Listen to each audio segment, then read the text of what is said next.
This is Dr. Robinson, and today we're going to talk about filter keys and toggle keys. The way to get to this accessibility area is you can just Windows I. You're going to go right to your search box, type in keyboard, or you can tab around to your navigation pane and find accessibility, hit enter. But then you'll have to tab all the way down to keyboard. Anyway, I'm already in the keyboard options. And if you're visual, you can see sticky keys, filter keys, toggle keys. So if your child needs extra time to press keys or a combination thereof keys, use sticky keys. If your filter keys, you can actually make your keyboard sensitive to your keystroke. But one that's accidentally turned on all the time is toggle keys. I'm going to go ahead and you can just tab here, hit spacebar and turn it on. Let me show you what that sounds like.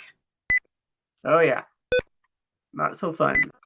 Anyway, one of our students just accidentally turned this on, much to her chagrin. And anyway, we're just going to take her through the steps on how to turn that off. And once it's off, then that sound just stops. So if I hit the key and nothing happens. So let's go ahead and go through some other accessibility options while I'm here. Notification preferences. So if you accidentally turn on a sticky or a filter key or a toggle key, it will actually play a sound. Well, guess what? It's going to play a sound anyway, and you're going to know. But also, if there's a delay in your keystrokes, you'll know you accidentally turned on a sticky key or a filter key. Because guess what?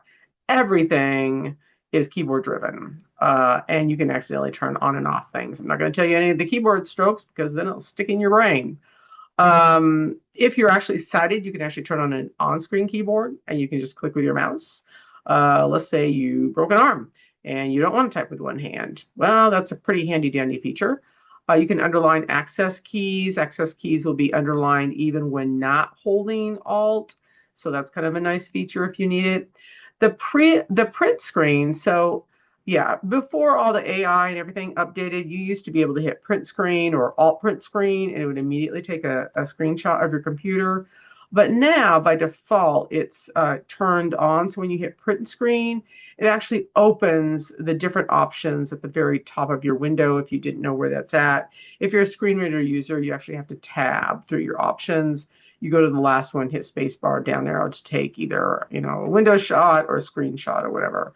And I always tell students if something's going wrong with your computer, take a screenshot, paste it in an email, because that's what it's doing. It's copying your screen. Control V will paste it in an email. And then send that off to your tech instructor at your school. If you accidentally turn on these keys and you can't remember where they're at, they'll be able to tell you how to turn that off again. Okay, so those are the accessibility features that are built into your Windows. And that's how you turn things on and off to stop sounds. Okay, hope that helped. We'll see you in the next TechVision lesson.